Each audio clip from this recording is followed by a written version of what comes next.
حارت الأفكار في حكمة من قد هدانا سبلنا عز وجل. كتب الموت على الخلق فكم فل من جيش وأفنى من دول. أين نمرود وكنعان ومن ملك الأرض وولى وعزل. السلام عليكم ورحمة الله وبركاته. نيجي أبرنا يبكو نقدر نيساتور أكسسانت. tey ñëw nañu pour tàmbali ak yéen ci premier cours mooy ad-darsul awwalu. ad-darsu mooy leçon, al awwalu mooy benn, mooy première leçon. kon cours bi ni koy intitulé xujratu dirasati. xujratu dirasati. xujratu dirasati buñ ko waxee mooy salle de classe wala salle d'étude. fi ni ci jublu mooy accessoires yi nga xamante ne soxla nañ ko bu fekkee ne dañuy jàng. kon dañuy jàng ci cours bi ay vocabulaire yi nga xamante ne war nañ ko xam ci bu fekkee ne dañu bëgg a jàng.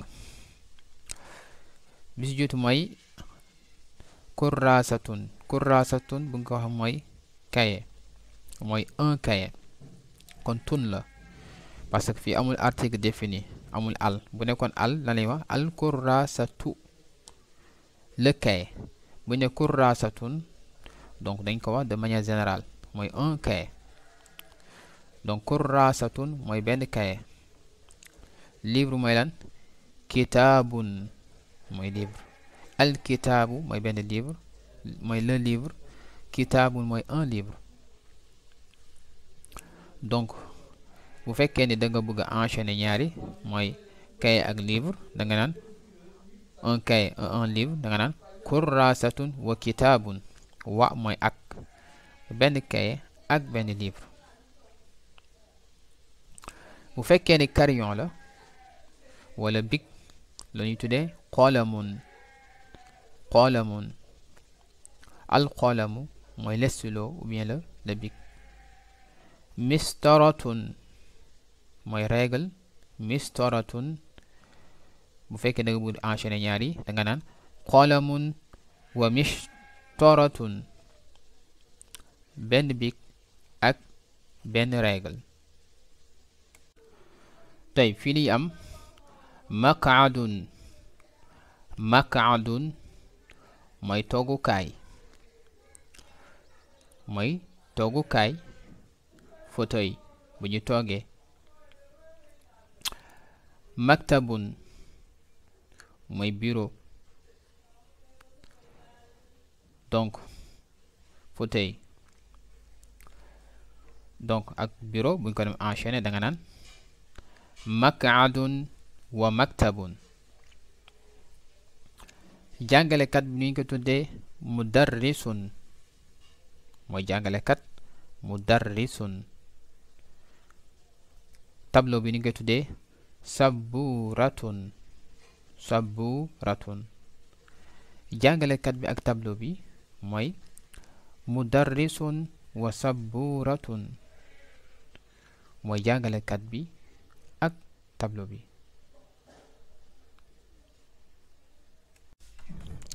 tey ñëw ci partie exercice yi. atadribat. atadribat bi ko xam mooy les exercices d'entraînement. donc premier exercice d'entraînement atadribul awwal. donc ikra ak kalimatil atiya mooy da ngay jéem a lire kalima yi gis fii, mooy moo yi ngay gis fii. donc yi joto nañ ko gis. donc maq'adun, qalamun, mudarrisun.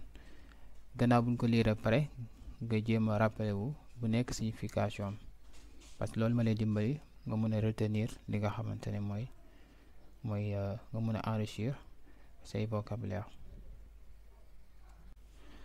atadribu thani, deuxième exercice bi tamit même chose, nga jéem a lire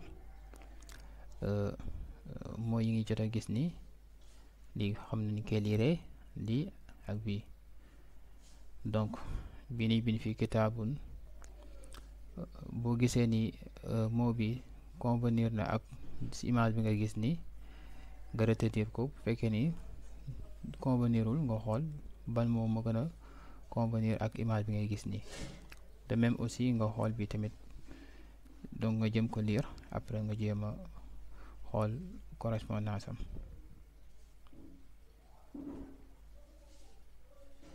tey même chose ngeen lire fii donc li ñu am fii bu fekkee ne moo bu correspondre ak image bi ngeen maintenir ko, sinon ngeen xool ban moo correspondre. De même aussi pour fii aussi ngeen jëm ko lire, li yëpp gisoon nañ ko. donc image bi ngeen gis nii joto nañ ko gis, benn si mooy moo correspond ak turam, soit mën a nekk bi wala beneen, yéen a yéem a xool bi tamit. donc ngeen xool li ngeen gis nii ban la correspond si ñaari éléments yi, soit nit ki wala li ngeen seen nii. donc da ngeen jéem a lire lii incha allah.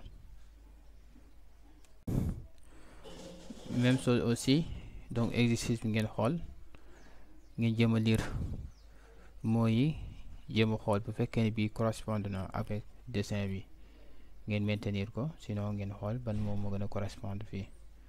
bi tam même chose, li jot ngeen ko gis, da ngeen koy jéem a lire, jéem a xool ban mooy correspondre. tey atadribu thalith mooy ñetteel exercice bi. fii da ngeen di jéem a compléter pointillés yi ngeen di gis ni,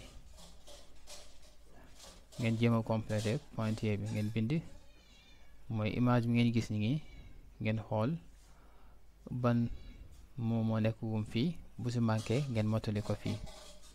naka noonu tamit bi ngeen xool ban moo fi manqué, ban si no ñaari tur yi moo si manqué, ngeen compléter ko fii. kon dina leen gën a dimbali nga mën a retenir li nga xamante ne mooy li ngeen jot a jàng. donc toujours comme ni ngeen gis ni, gis nga maktabun. donc fii comme que ñetti élément la, ñaari si manqué ngeen bind ko fii. naka noonu tamit ñaari image ngeen gis ni, bu si manqué tamit ngeen bind ko fii. tey lii may cours bu tey, donc di leen jox daje cours prochain incha allah. asalaamaaleykum wa rahmatullahi wa barakaatu.